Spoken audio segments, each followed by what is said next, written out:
Inilah yang membuat Presiden Jokowi, bapaknya Gibran, untuk harus berkantor terus di Jawa Tengah, mencoba mengubah situasi dengan mengandalkan popularitas nama beliau yang diklaim tinggi oleh berbagai lembaga survei.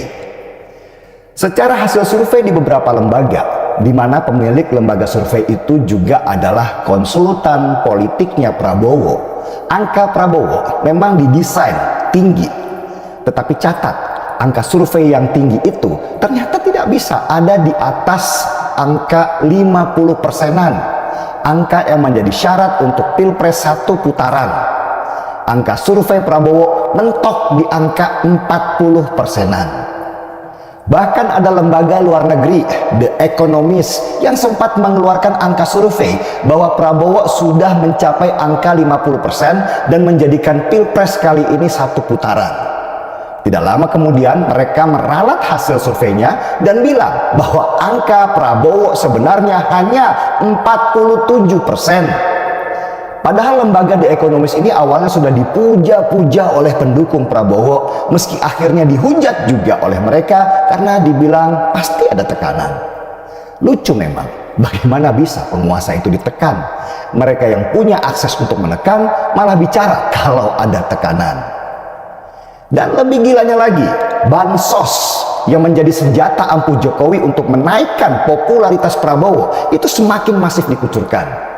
Bahkan Jokowi dikabarkan merapel bansos yang harusnya dikucurkan sampai bulan Maret, dipampatkan semua di bulan Februari, bulan pemilihan.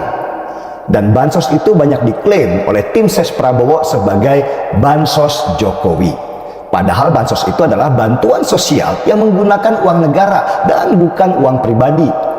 Semua fakta kecurangan itu semakin membuka mata masyarakat bahwa telah terjadi berbagai kecurangan untuk hanya sekedar memenangkan Prabowo di Pilpres kali ini. Bahkan Jokowi secara tidak sadar bicara di depan publik bahwa presiden boleh berpihak dan kampanye.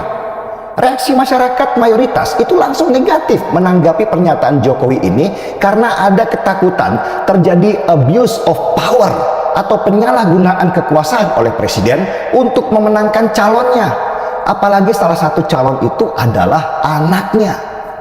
Desas-desus semakin kuat dan reaksi negatif masyarakat ini semakin melemahkan posisi Prabowo yang membuat Jokowi akhirnya harus klarifikasi dengan menggunakan kertas menunjukkan bahwa dia itu tidak salah bilang kalau presiden boleh berkampanye. Bahkan salah satu ormas Islam besar di Indonesia, Muhammadiyah, meminta Jokowi mencabut pernyataannya bahwa presiden boleh memihak atau kampanye karena itu bisa menimbulkan goncangan politik yang besar. Tapi memang fakta di lapangan, keberpihakan pemerintah itu nggak bisa disembunyikan. Menteri-menteri Jokowi mulai dari Airlangga, Zulkifli Hasan, Erick Thohir, Bahlil tanpa malu-malu lagi turun ke lapangan menggunakan semua akses mereka untuk memenangkan Prabowo. Mereka juga tidak malu-malu untuk menampakkan wajah mereka di stasiun televisi pas acara debat hanya untuk menunjukkan keberpihakan mereka pada Prabowo. Sedangkan para menteri yang mendukung Ganjar tetap berpegang pada etika untuk tidak kampanye Ganjar Pranowo. Bahkan Ahok sebagai komisaris utama Pertamina menahan diri untuk tidak kampanye Ganjar, padahal dia adalah pejabat politik yang ditempatkan oleh PDI Perjuangan. Meski semua sumber daya dikeluarkan oleh Jokowi, sialnya hasil survei Prabowo tidak juga menunjukkan bahwa Prabowo bisa menang satu putaran. Angka surveinya mentok. Sedangkan dari hasil survei internal PDI Perjuangan, angka surveinya Ganjar pelan-pelan naik dan mengimbangi Prabowo. Oke, kembali lagi di channel MD 2045. Salam inspirasi, salam NKRI, harga mati. Nah, teman-teman mungkin sudah mendengarkan sedikit edukasi dari saudara kita, Denny Siregar.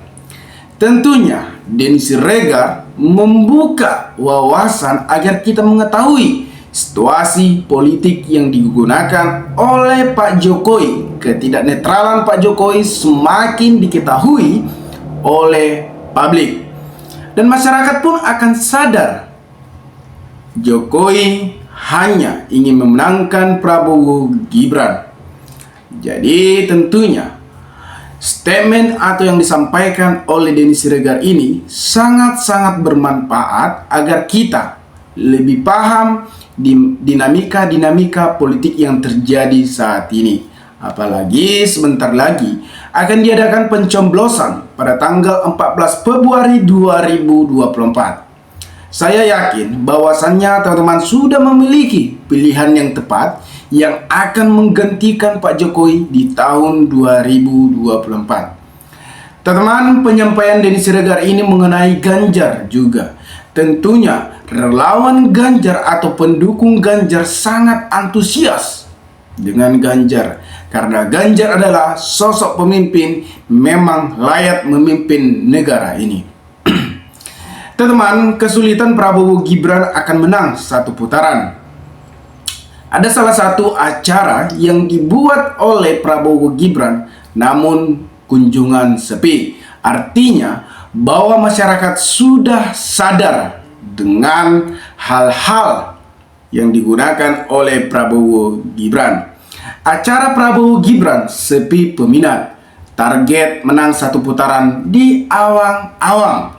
Artinya memang rakyat sudah tahu strategi-strategi yang digunakan oleh Prabowo Gibran.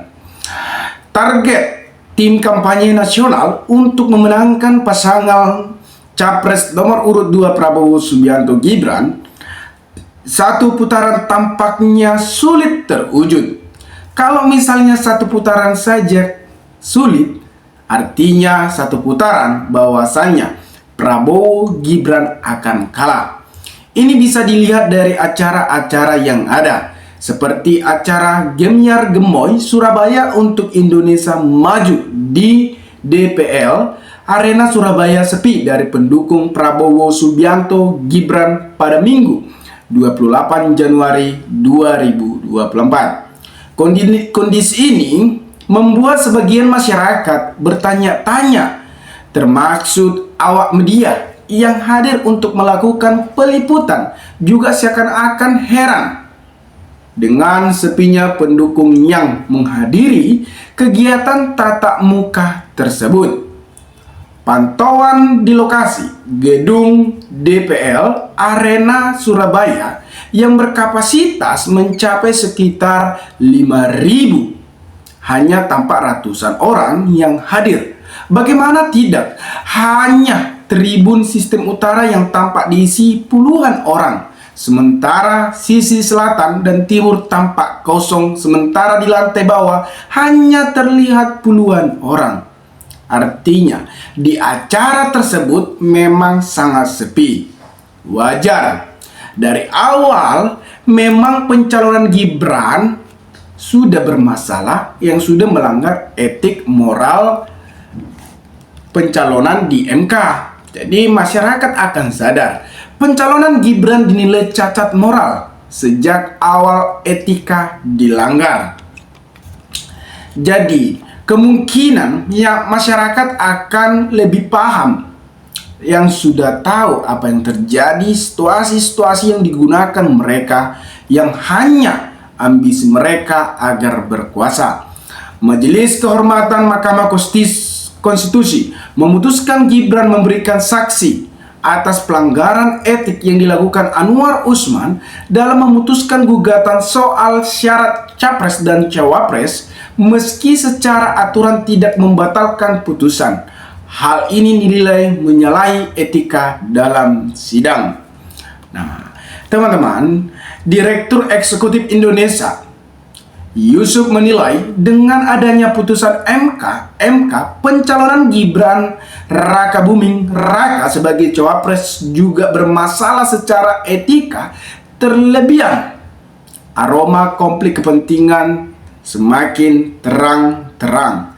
Ia cacat moral karena ada konflik kepentingan dengan pamannya ikut memutuskan. Itu waktu pada tanggal 8 November 2023. Nah, ini semakin situasi politik memang sudah semakin memanas, dan Pak Jokowi pun akan turun ke Jawa Tengah untuk melakukan kampanye.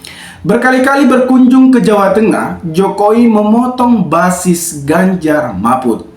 Apakah Pak Jokowi takut? Apakah Pak Jokowi panik? Karena sebelum saya katakan tadi, bahwasannya akan sulit Prabowo Gibran menang dalam satu putaran. Kalau misalnya Prabowo Gibran sudah kalah dalam satu putaran, artinya dalam 2 putaran tidak ikut lagi. Nah, kita harap memang orang yang menggunakan cara kecurangan maka akan mendapatkan hal-hal yang tidak sesuai dengan ekspektasi dirinya sendiri. Jadi menurut saya ini adalah suatu kepanikan, bukan menjadi kemenangan bagi Prabowo Gibran.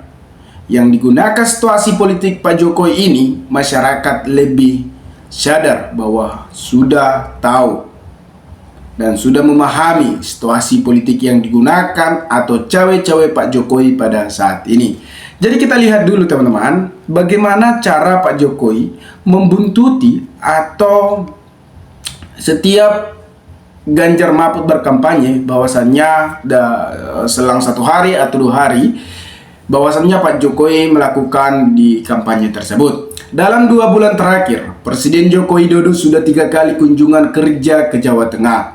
Artinya, di Jawa Tengah kan adalah sebelumnya kan Ganjar sebagai mantan gubernur Jawa Tengah. Ini menjadi kepanikan Pak Jokowi bahwasannya akan sulit memenangkan Prabowo Gibran. Makanya Pak Jokowi harus turun ke jalan dan turun untuk melakukan kampanye. Dan ada salah satu juga yang dikatakan Denny Siregar soal bansos yang harusnya dibagi sampai Maret. Nah, Pak Jokowi membagikan sekaligus, mungkin mengataskan nama.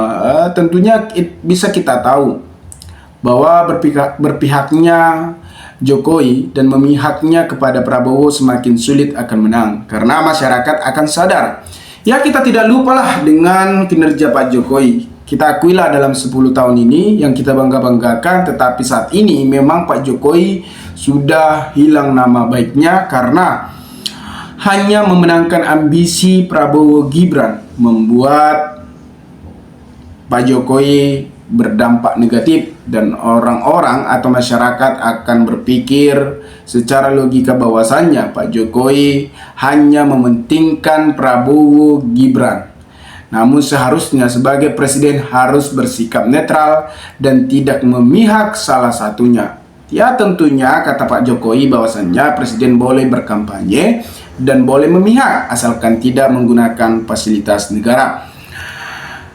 Pemilu 2024 kembali memunculkan spekulasi bahwa ia di tengah dalam upaya pemenangan calon presiden wakil presiden Prabowo Gibran Raka Buming Raka terlibat elektabilitas dari pasangan nomor urut 2 jika mengacu hasil survei sejumlah lembaga survei mengalami stagnasi. Kunjungan serta terbaru dari Presiden Jokowi ke Jawa Tengah berlangsung pada Senin Selasa 22 sampai 23 2024. Pada Senin, kunjungan kerja Presiden dimulai dari Kota Salatiga, Magelang, Kabupaten Temanggo, dan Kabupaten Wonosobo. Di Salatiga, Presiden memastikan penyaluran bantuan pangan cadangan beras pemerintah dan meninjau fasilitas kesehatan di rumah sakit umum daerah. Di Magelang, Presiden meresmikan ruas jalan yang diperbaiki melalui program Impres Jalan Daerah dan membagikan bantuan program Indonesia Pintar 2024. Adapun di Temanggo, Presiden menyerahkan bantuan pangan, sedangkan di Wonosobo menyerahkan sertifikat tanah serta menghadiri apel santri atau pelajar dan silaturahmi guru ngaji di Pulau Jawa. Sementara pada Selasa 23 Januari 2024 ini, selain ke Semarang, Presiden juga akan membagikan bantuan Indonesia Pintar di Purwodadi dan menyerahkan sertifikat tanah di Blora. Jadi, di masa-masa kampanye ini, Pak Jokowi manfaatkan semua karena Pak Jokowi berpihak kepada Prabowo Subianto. Tetapi sebagai masyarakat akan lebih paham situasi yang digunakan oleh Pak Jokowi ini yang hanya mementingkan Prabowo Subianto. Dan kami sebagai rakyat Indonesia, saya mewakili anak muda, kami tidak bodoh, kami tahu apa yang terjadi saat ini. Menurut saya, memang Ganjar adalah sosok pemimpin. Kembali kita membahas Ganjar. Mengapa saya memilih Ganjar Pranowo? Karena menurut saya sosok seperti beliau ini mempunyai power, mempunyai leadership yang bagus, dan mempunyai sikap yang merakyat seperti Pak Jokowi yang dulu-dulunya. Kalau sekarang memang Pak Jokowi sudah berpaling, bahkan tidak memihak kepada Ganjar yang mereka adalah salah satu kader partai PDIP. Ya, inilah dunia politik, ada teman menjadi lawan, lawan menjadi teman. Seperti Jokowi ke Prabowo, dulunya mereka rival, sekarang menjadi teman. Bahkan Jokowi mati-matian mendukung Prabowo. Nah, teman-teman dimanapun Anda berada, maka berkelah tanggapan teman-teman. Jika ada kata salah, mohon maaf. Salam inspirasi, salam NKRI MD 2045. Mulai.